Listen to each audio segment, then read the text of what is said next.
is Football, he always tries to roam. My pal's name is Football, I never find him home. I go to his house, knock at his door. People come out and say, Football don't live here no more. My pal. Wow. Megatron must be stopped, no matter the cost.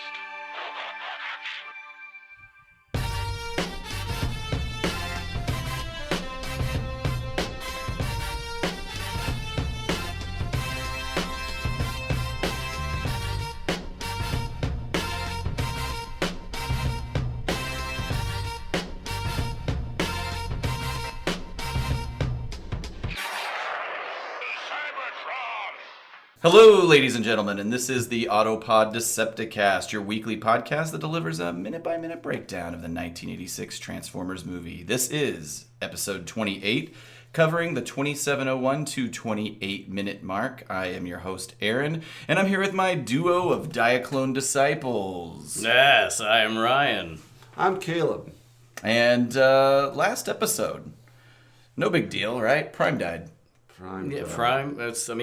That's probably the roughest it's gonna get. I mean, I know for sure it's the roughest it's gonna get. You didn't have any little skit for us to do. I didn't, sorry. Well, all right, maybe next time. I didn't even write this intro until 5 seconds ago. Actually, nice. I forgot it.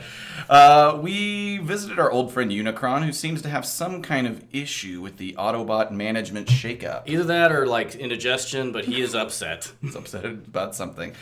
And we're catching up with the Decepticons, riding through space in What if that was Astrotrain. just like that yell was just a take that Orson Welles was like, I have to shit, and they just like, well, that Recorded it in the bathroom? We will use that for Unicron. I'm guessing that wasn't Orson Welles at all, but... It's pretty heavily tweaked, so who knows. Right. Sorry, didn't mean to interrupt. And we are catching up with the Decepticons who are riding through space in Astrotrain, who seems to have some kind of issue with his heavy cargo load. Mm-hmm. Speaking of shit, he could just shit him out, I guess. His load? His load. He just transforms into a robot and everybody flies away. Right.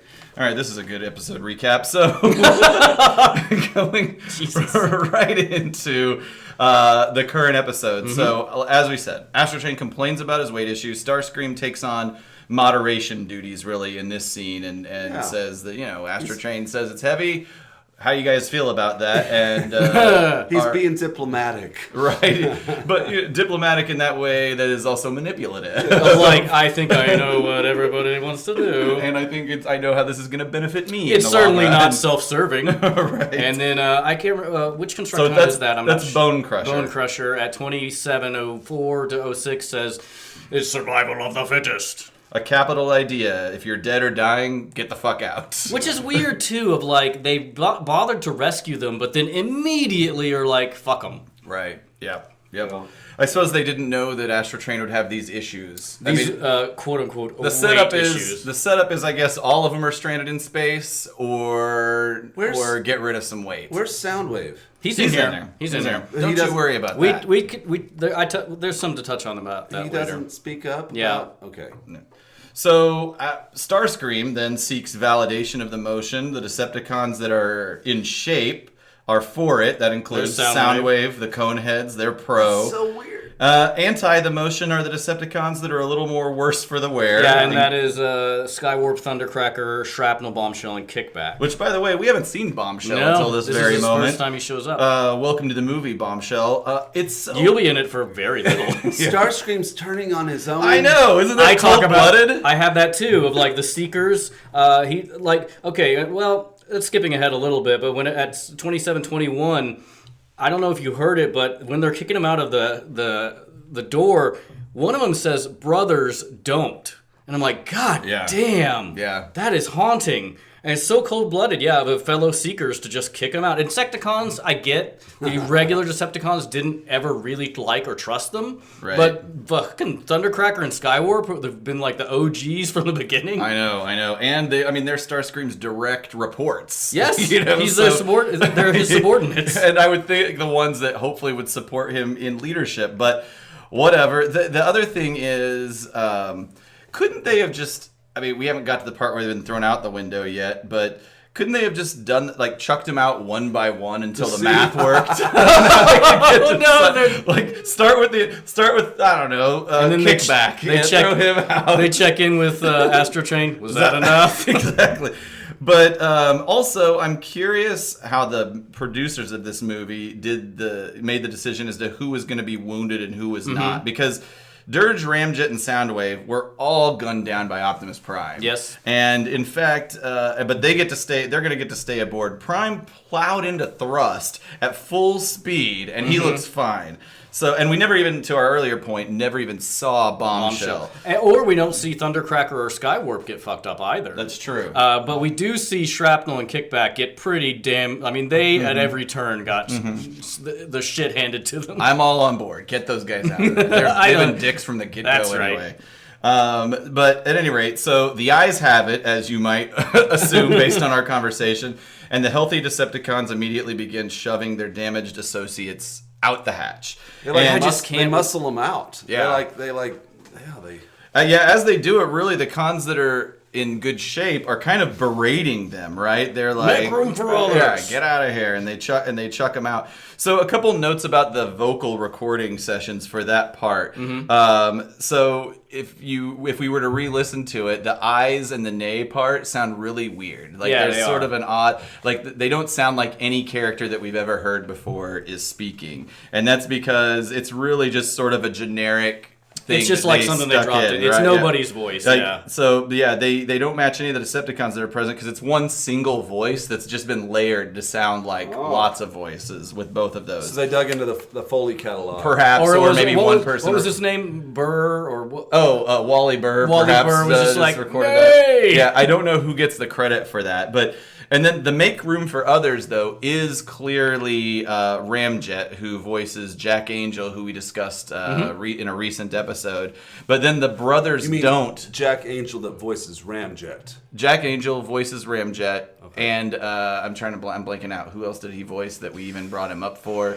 Ultra Magnus. Oh well, there we go. Yeah, the big in the cartoon. That's right. That's not right. in the movie. And then the Brothers Don't voice is just another generic voice, and it's one that was used in other Transformers episodes. I don't know who it's credited to, but anyway, if you really are nerds about it, like most people who enjoy this movie are, you notice that those voices are weird. They are weird, They don't make sense. That's brought up every time this scene is talked about, is how the voices don't match anybody at all. Brothers don't. And I never even noticed that's what he was saying until I was in the headphones and I heard and it's so like, brothers don't. It's rough, It's again, to me, I get emotionally involved in this, but it is fucking haunting. Right. So the dented up Decepticons are all thrown from Astrotrain into outer space. The animation on this entire sequence is not great compared to other. Well, they were pieces of the tired movie. from doing the Prime death scene. Yeah, they needed a little because that's how wrist things break. are animated in order, right? Exactly. I mean, shit. I don't know. Maybe they're animated in order of what we have finally decided is definitely going to be in the movie. Oh yeah, so like maybe they animate the really good scenes and then down. Sorry. What is happening? We're chucking them out of Astrotrain. Sorry, I'm playing with my vintage bombshell, just in the spirit of what's going on in the movie right now. There's an Astrotrain down there too. I don't know if that's yours or was Mike's, but Mike's. Anyway, go ahead. Sorry. I don't even remember what I was saying. Sorry, dude. So Starscream is carrying a marred Megatron to the ship's opening, and they exchange some parting words. I still function. No, well, hang on. Let me start off with my wonderful Starscream. Okay, impression. great. And then I'll go. Oh, how it pains me to do this. I still function. Wanna bet? Starscream. So Starscream releases Megatron. Okay. Oh, that was painful. Starscream. Yeah, you can see Frank Welker's issue with working 8 hours a day. It's not, though. He knows how to really do it, and I'm using vocal cords that should not be used. I think it was still straining even sure. for him. Of course. I'm lost in a cave. So Starscream releases Megatron into space. Megatron lets out his long, anguished yell as he falls beneath Astrotrain's wings into the abyss of space. The hatch door closes on Starscream, who doesn't look look unhappy in that moment. It's weird. Pretty pleased It's with almost himself. like it's his fucking wet dream. So, Jet, you're the physics guy. It seems like Megatron wouldn't have plunged underneath Astro Train's wing, right? Shouldn't he have just floated at the same point at which Starscream released him? Well, I do have that note, and since we do know, saw in the previous scene that Astro Train is under acceleration, for question mark. So Megatron would fall behind since they're accelerating, and he would continue at the same rate. Okay. But he would not sweep under that wing. That's more physics of like under gravity and like in atmosphere being swept under that wing. So and again, they fall down for no particular reason. Like whenever they throw them out, that doesn't make any sense. But that's less of a problem than the previous episode where Astro Train is jettisoning quote unquote weight. Also, I'm just noticing this for the first time. What second are we at here? We're paused at 27:25. Are those the bodies of the other Decepticons? Yeah, very interesting. So 27:25, that's where Starscream is starting to walk Megatron towards the hatch, and you can see in the abyss of space already the silhouettes of the other Decepticons. Yeah, I've never noticed that before. Me I wonder neither. if they're moving. Yeah. Oh, they are. They're moving in unison. It's not a very great shot, but it's still a nice added And it's good you texture paused layer. it here too. At 27:26, we see there's a slight coloring error on Soundwave. His eyes are white instead of red. Maybe he's just shocked, like an anime character. He was. But this, to your point, Caleb, of Soundwave never speaking up, him being in this movie, I feel like Soundwave is not the character he is in the show. I agree. Like, he doesn't do anything, really. And also, he, in this scene in particular, does not seem to give a shit whether Megatron lives or dies. He lacks any sort of. If you tell him to do something, he'll do it. He was a fierce Megatron loyalist, I would say, Mhm, on yeah. the cartoon. They never give any indication that he has any designs for leadership or whatever. it's just weird at this I would point. think that version of the character would have fought Starscream to not chuck Megatron Yeah, I out would the think so door. too. But no, I really think they kind of give Soundwave short shrift in this movie. Yeah, I agree with you. Or maybe Soundwave is pragmatic and he just is like, yeah, He Megatron's sees- gonna die. He sees like the way the tide's turning, and like I'm gonna hitch maybe my so. wagon to the winning star. Right. Well, and Megatron just led them into defeat, so maybe politically Megatron is not. You'll have to excuse me. Soundwave survives into he's in the later seasons, right? Yes. No, he never dies in the show. Except for the Japanese. The Japanese, yeah. But he's brought right back to life and Yes. it's called Sound Blaster, and he's black instead of blue. That's right. Okay. Like a bruise. But in general, no. And when Galvatron comes on the scene, not so much in the movie, but in the cartoon, he is a Galvatron loyalist. Galvatron. So maybe he he is- basically performs the same function down the line. So maybe he is like whoever is running this show. I'll be on board. Right. Also, right. though, He's a company man. Yeah. He's a real yes man. Yeah. What is with Starscream's thumb at 27:28? Oh, weird. That is a big terrible. old- it's a big old Unless thumb. I think honestly that may have. It doesn't look right though. I thought maybe it was supposed to be a part of Megatron's body, but I don't think so. No.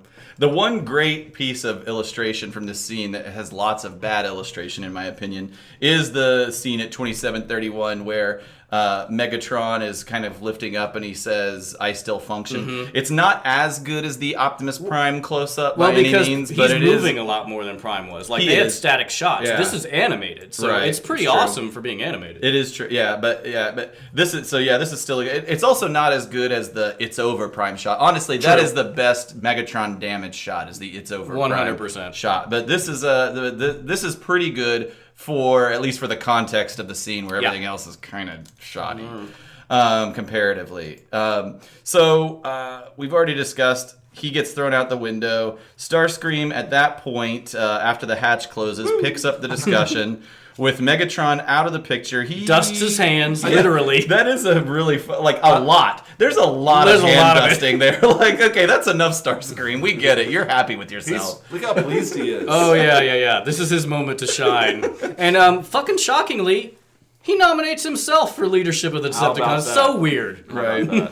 So he picks up the discussion, nominates himself. By the way, we're paused at 27:46, where Starscream's just done kind of, patting his hands together. His left hand looks really weird to me. At first, I thought, did they animate 6 fingers on that? They're just splayed out in a really awkward and because fashion. it's Because like, of his blaster. And his Yeah, blaster blasters also, are- it's a little funky looking, but Hands in this movie come and go. Like, they're either great or fucking crazy weird. Daniel's hands from earlier. That's right, from These holding the crippled scanner. hands. So Starscream nominates himself. And, of course, that's highlighting the trope of him being a sniveling snake with delusions of grandeur. But the Constructicons, at least Scrapper, who I believe is the leader of the Constructicons, also have a different opinion. They step up and they assert that they, as a combiner that turns into Devastator, who at this point we don't know of any other Decepticon combiners, although they do exist. But their argument is they're the most powerful. They should rule. And Which so is they just throw like, their hat in the ring. On this one. LOL, no. Devastator's a fucking moron. Right. It's interesting. The Autobots have an order of secession. Why don't the bad guys have an order of secession? There's feel no like distinct second in command. I mean, I guess Starscream is always been kind of the Because they're second in bad command. guys. Well, they're morally corrupt. Here's my thoughts: is under a strong leader, the line of who is in charge is clear. But in the absence of that, there's a power vacuum where everybody's throwing their trying to do a coup. What about Kim Jong-il, Kim Jong-un? Well, that you have a family line, Yeah, but then I see it in political terms in a country where there is a very strong dictator, and then all of a sudden he's gone. All the lieutenants around him vie for power and want to take it over because it's not really clear who should be, because that's the way dictatorships organizations work. I just feel like that's what this is. Yeah, I'll go with it. Although I would say that I feel like Decepticons are more bought into a cause than being forced to fight for a cause because of a dictatorial political thing. But, whatever. It is what it is, movie. And that's the end of the minute. That is Scrapper maintaining that his team should be in charge of this. Before I go into voice actors, anything else you want to talk about related to this scene? No, that's good. That's Good for the specific minute. All right, so I'm going to go into a voice actor, guys, and it's a gentleman by the name of Michael Bell, and I'm going into him because he's the voice of Scrapper. Okay. And I'm glad we get to talk about him because he actually is a Transformers god that didn't really get a lot of voice time in this movie. But in addition to Scrapper, he did Bombshell, Brainstorm, First Aid, he did Random Junkions, he did Swoop, but he's best known, he was the guy that did Prowl and Sideswipe. Wow. But listen up, shitheads. That That wasn't his only role in life. This guy was the voice of Duke in G.I. Joe, in addition to Zaymont, Blowtorch, and numerous other G.I. Joe characters. So nice. This guy has got the serious lead or major character credibility. He's also, we've talked a lot about Voltron today, maybe not on mic, but Lance and Sven in the original Voltron. In Smurfs, he's grouchy, lazy, handy. He's been in Scooby-Doo, Garfield. Wait a minute. None of us can forget about those scenes with Handy. It was blue. I can't believe it made it on air. Blue. So, he did lots of other roles, kind of utility roles, Scooby-Doo, Garfield, DuckTales, Mr. T. I forgot that he had a cartoon show. He did, whoa. I'm sure. All right. That doesn't surprise me. So now, do you think that he, after voicing this movie, was the one who went to the people who did G.I. Joe and was like, hey guys, maybe don't kill Duke. Maybe he lives. I mean, I'm just saying, I don't know. He's in a coma. He slipped into a coma. he does those awkward background voices that are That's right. Any character. He's in a coma. He's like the Brothers Don't version of the G.I. Joe movie. Brothers, don't Duke's in a coma, brothers. Sorry. He also, so his list of animation and video games, I mean, he's done so many video games. I'm a Metal Gear fan, so it's fun to know. He played a character in Metal Gear, I think it's 3, the one where it's back in time in Vietnam, called The Fear. We've mentioned other people who did voices for the Metal Gear series. Yeah, there has been a lot. Most of them not super main character. That's probably one of the more main characters. But did live action. He was on Three's Company, Charlie's Angels, Dallas, Get Smart, Gomer Pyle, MASH, Mission Impossible, Remington Steele, The Monkees. He has a distinction of playing 3 characters on 2 different Star Trek series. He was in the first episode of The Next Generation. He played a character called Zorn. I don't know if that rings a bell for you nerds. Don't remember who that is. But he's in the inaugural episode, and he played a couple different characters in Deep Space Nine. Deep Space Nine is the only one that I didn't care for, but that was a thing of like the Star Trek series was like the way they did with NBC rotated people throughout sitcoms. Star Trek was very like not incestuous is not the word, but they rotated people in and out all the time. Yeah, and Star Trek Next Generation was a huge platform for character rotation. Oh yeah, and probably let's put him in a Star Trek episode. Let's see how he does. Mm-hmm. And even the original Star Trek, the original series, whenever we first see the Romulans, the actor who plays the leader of the Romulans later plays Spock's father. Oh yeah, that's right. Wow. So, and I'm guessing. Well, I'm guessing was Deep Space Nine more because it was so. It feels like it was less centered around human characters to a degree. I wonder if he played characters with a lot of makeup, so he was able to be two different characters. Yeah, Deep Space Nine was the one that, and the only reason I didn't really care for it is it gets very philosophical and very like spiritual, and I'm just like, I'm not here for this. Well, I just got to the point where I loved the Next Generation, and but I watched a lot of Deep Space Nine because of the characters from Next Gen. Yeah, but was it set in the same general timeline? Yeah, same. Yeah. But as that universe kind of expanded, and I just quite frankly I just lost interest and moved on to other things. But either way, it was a hit show though. Wasn't it? Yeah, It lasted several seasons. It's beloved. It's just not my cup of tea. Yeah, anyway. Gotcha. Well, Michael Bell, yes. One other interesting thing about him, which you have to be our age to appreciate this, but not many generations younger. You can't be any other age. That's right. You have to be 39. He was the voice of Butter in the Parquet commercials. Oh my God. Okay. Well, I'm making a note to put that on the website. Butter. I think he did it for the first set of commercials, and somebody else took it over for some reason. That's but at any rate, right there, and at the spry age of 79, Mr. Bell is alive and working. Yay! Yay! He's done a lot. He's done a handful of conventions. So that's what I've got. Also, really quick note, Bone Crusher spoke in this, and he's voiced by Neil Ross, who we previously discussed in a good amount of detail as the voice of Springer. So Neil Ross got a couple nice hits in this movie as well. You got a hit, baby! That's right. All right, well, let's go into Deviations. Okay, so listeners, I have a lot, but I guarantee it is not boring. It is amazing, the deviations at this moment. Okay, so we're in deep space. Astrotrain is zooming in from a great distance to fill the screen. We hear muffled whispering, which becomes a roar of argument inside Astrotrain as the others are vying for the leadership role. So far, so good. It's the same. Everybody's arguing. They actually start fighting, though. Like, Scavenger is trying to throttle Starscream, who has his knee on Dirge's throat, while Dirge is kicking out at Scavenger, as Ramjet is shoving Soundwave in the background. Oh, God. And then Starscream says... It's just a barroom rumble. Oh, yeah. And it goes on for pages. Like, Starscream says, we shall decide our future leadership as soon as Megatron is enshrined in the Decepticon Hall of Heroes. Oh, wait a minute. So Megatron, for context, has not been kicked off the jet. Nobody gets kicked off. Oh, okay. They take him to Cybertron. Okay. Yeah. All right. So Megatron is still alive, or is he dead? No, he's alive. Okay. He's still alive. And they take him to the hall, or they're taking him to the Hall of Heroes, and not one millibleep before. And so basically, they continue to fight, and the Megatron says, "Wait, I still exist. While I function, I alone rule. Hear me, Decepticons, I am still your leader." And they're like, fuck all that. We don't hear any of that shit. And so that we move towards Cybertron, spiraling toward the Mechano planet, which is an awkward phrase, down past the orbiting moons from a different angle, so we're not passing the Autobot munitions factory. They descend past, this is weird, metal sawtooth mountains and machined plateaus, ball-bearing waterfalls. No. Ball bearing. Don't do this. Ball bearing waterfall. Waterfalls of ball bearings, because sure, that makes sense. That feels like something Michael Bay would do. Right. Oh, 100%. Yeah. The Transformers movie. Cog rivers. That's right, yeah. Rivers of oil or something. Well, that would have been more sense. That does actually make more sense.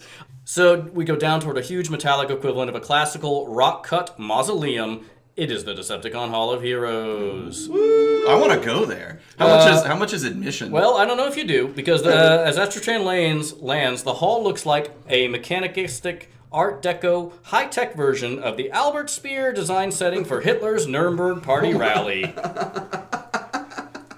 And That makes sense. It makes perfect sense. I guess I get it. They're bad guys, but I'm like, whoa.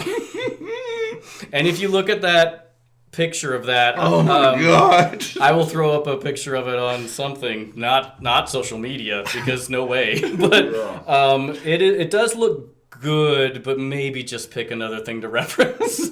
It did not get included in the final No. cut. Well, this all involves Hey, like. can we maybe get rid of all the allusions to Nazism? Maybe we don't talk about the Nazis. I don't know. I'm just fucking saying. So we go down a semicircular colonnade. The columns are constructed of eerie, light-emitting, carved metallic crystalline substance glowing coldly.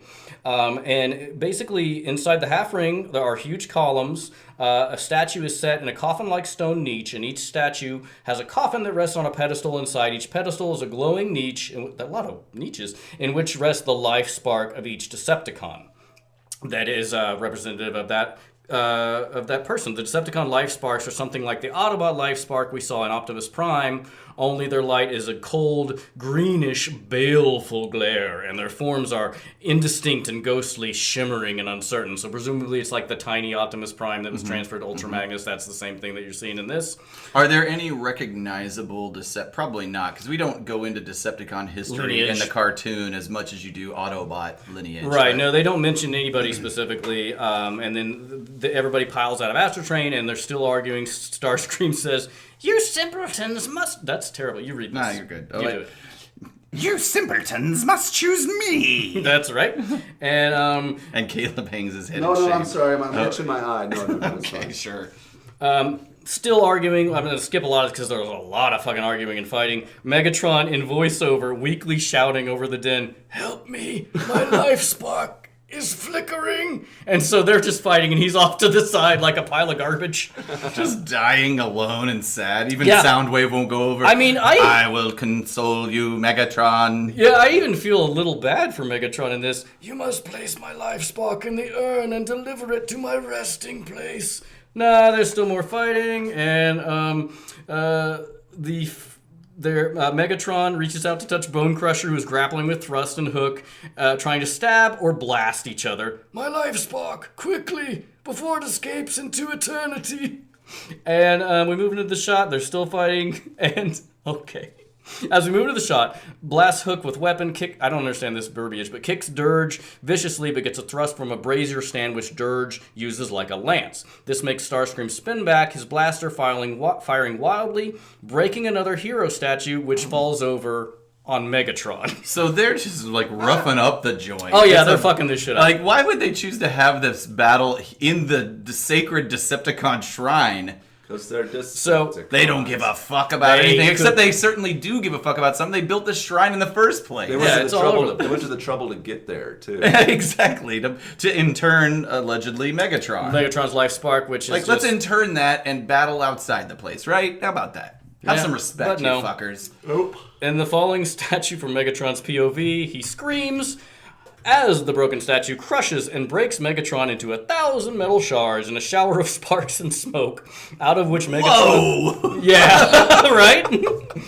Out of which Megatron's life spark suddenly rises with Tiny little glowing Megatron? That's right. Okay, all right. rises with a ghostly, pitiful wail, and joins an ascending stream of ghostly life sparks. We follow Megatron's life spark, which is brighter and more distinct than the others, as it moves to the lead of the quote-unquote pack. Below, the battle for leadership still goes on, but we leave the sounds of battle and argument behind to move up, up, up.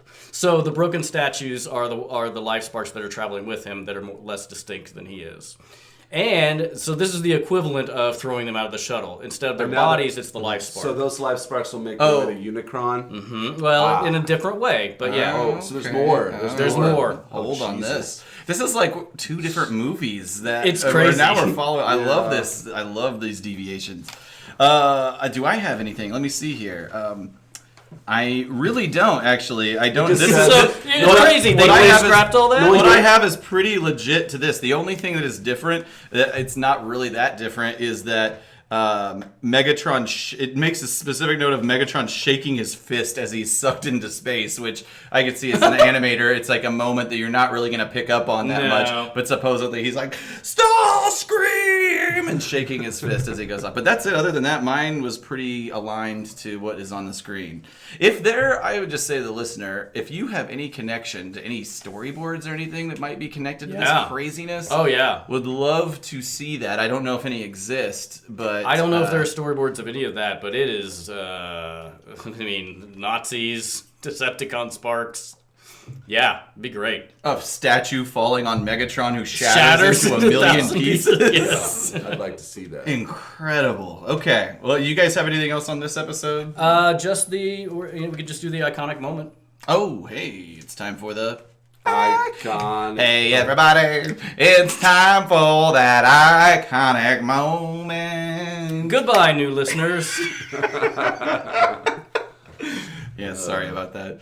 I'm gonna come up with a new tag every time. Since we won't do an official tag, I'm gonna cut that Ryan will cut out. You're pinning your hopes on this iconic moment thing. I want something really vaudevillian, Caleb. I want it to be like, real songy dance.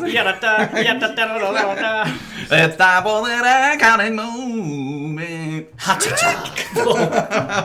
the hook that comes up the up. stage. Yeah. Yeah, that's the animated version of And actually, that's an Apollo reference, I think. Or no, there's the guy on the Apollo. There's the Get famous swept off the stage. clown that would come up and be like. It's not really a Oh, is it not a clown? clown, Okay, no. I've never seen it in person. He's like I just a know that janitor. there's a character. Oh, okay, gotcha. Yeah. The janitor character. Huh. I forget his name, but Yeah, if you do poorly at the he'll Apollo, you dance get He shoved would off also stage. dance you off the stage. Oh, is that right? Dance you off the stage. So the Apollo was the original Gong Show, it seems. All right, The gong was a broom. I will work up something. You don't have to, honestly, probably unless you're the Spock of inspiration. I think maybe- enshrine this idea. If he hates what you're doing enough, he might actually work something out. Yeah, maybe something better, I'll something figure actually good. out. All right. So, what is your iconic moment of this? I think for me, I think the brothers don't. It has to be the brothers don't, because that is. I don't know. I never, until we started doing the show, I did not know that's what he said there or recognize it again because, listening in headphones, you catch a lot more. And when I heard it, I'm like, Jesus, like that is upsetting. So that I think is, for me, that's the moment. Right. What do you think, Caleb? Caleb's dying. I'm okay. For some reason, the part where the nays go, nay, that seems very disturbing to me. Where they're all weak and crippled. Yeah, because I'm like, oh, they're going to get it. Right. I guess until this point, I never realized how much the Decepticons don't even really care about each other. Like how it is. It's a very Pre-Great Depression, there's no social programs. Everybody just has to do their own shit, and you get no help from anybody. right. So I think for me, the iconic moment is Starscream chucking Megatron out of the shuttle. It's what he's been living for this as long as we've been watching the show. It has some of the best illustrations of this particular scene, and so I think that for me that's what it is. It's Starscream finally getting his way after so many failed attempts, so many shots to the gut from a fusion cannon. So Megatron has tried to kill this guy or has threatened to kill this guy so many times. And he should have probably. He killed this guy. And at this moment, There it are feels YouTube videos dedicated to why Megatron does not get rid of Starscream. Caleb, did you give an iconic moment? He did. Did you? He already yes, did. he did. Oh, sorry. Yes, you're the last. It's always that way. All right, everybody. So next episode, a couple more cons are going to throw their name into the leadership hat. We're going to maybe want to bring the Supreme Court in on this one because it is not a clean election process. Really? I mean, I think we're going to see on screen a version of what Ryan just talked about. And Megatron is going to make a new friend. Who is it? Thank you for listening, everybody. Please continue to listen and get your friends to listen to the show. iTunes, Stitcher, Google Play, TuneIn. Follow us on our social media. We're on Twitter, Facebook, and Instagram, all of them at APODcast. And visit our web presence at autopoddecepticast.com, where Ryan he's kind of our postmaster. He puts on all the extra buzz. Yeah, extra videos, extra juice. stuff. And if you're an iTunes user, please rate and subscribe. We appreciate it. We know it helps a lot. Maybe we could search for Transformers and see if we pop up. See if we pop up yet? Yeah, 5 stars. Jesus It helps. Christ. I don't know why when we search for Transformers, our podcast does not come up. We need to figure this out. We're the worst at optimization at this point. Yeah. We're all like almost 40. Is that I'm why? very close to 40. Oh, yeah. The Right around the Halloween. corner. Halloween's coming up, baby. All right, thank you, everybody. Bye. Bye, everybody. Bye, bye, bye.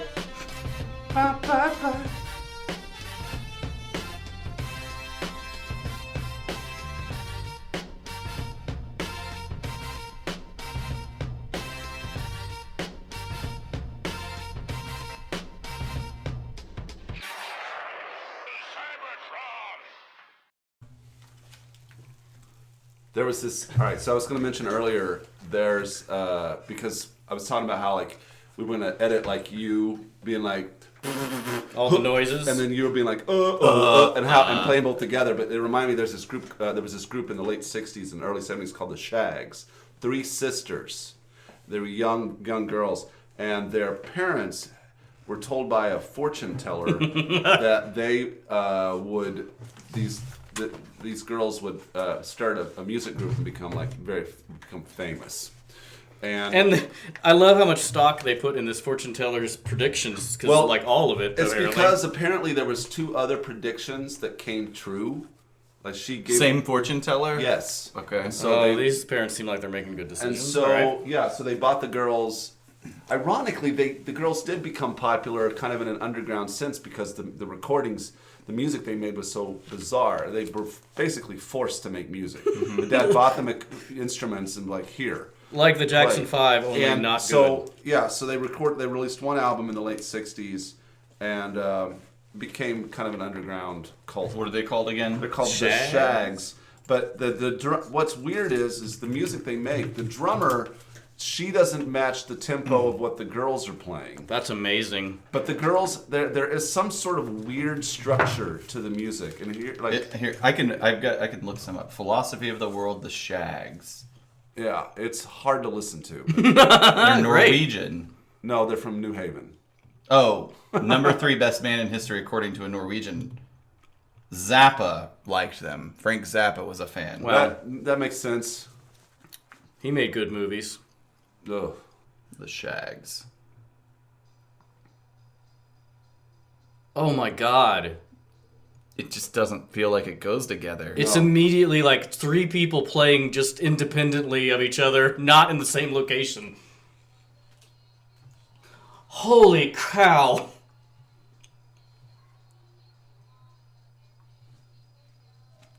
So was this an artistic choice, or is it completely based on their limitations? Correct. Limitations. They weren't trying to be ironic. They were trying to play music. And did they get any lessons, or they just pick this up and just start doing it one day? It's hard to say. I think The top comment to this is, I play this song when old people say, back in my days, music was better. there's a song called "My Friend Foot," my pal Foot. There it is, right there at the top. This is a funny. real humdinger? Yeah, it's a real humdinger.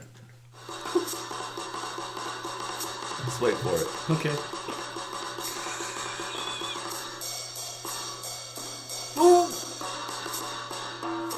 Getting fancy with them drum hits. So proggy. Oh, we were almost on beat for a second.